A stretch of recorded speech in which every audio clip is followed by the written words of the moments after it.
alimlərdən biri deyir, neçə vaxt idi, oxuyurdu, Nəcəfdə oxuyurmuş.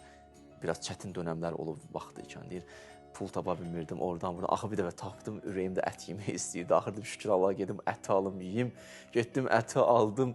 Qaydanda sevinə-sevinə, imtahanlar da bitmir ki, həyatda, qurban olum Allaha da. Deyir, gəldim, deyir, əlimdə gedirəm, birdən qabağıma üzr istəyirəm, bir it çıxdı balaları ilə birgə. Elə baxırdılar, sanki baxışlarına deyirlər ki, verirdi əlimdəki. Mən baxdım, hələ ki vermək istəmirdim də, özüm də yemək istəyirəm. Amma dedim, ilahi, mənim dilim var, bunların dili yoxdur. Atdım qabağına və getdim. Özü deyirdi ki, mənim həyatım onu ilə dəyişdi.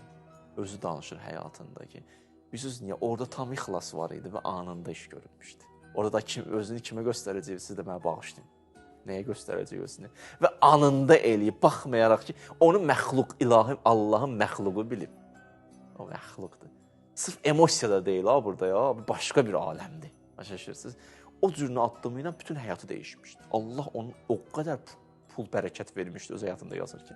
Sanki Allah da fəqirliyi köklü götürdüm ha səndən və uğur qazandı. O anındakı əməldir ki, düşdü yerinə düşdü.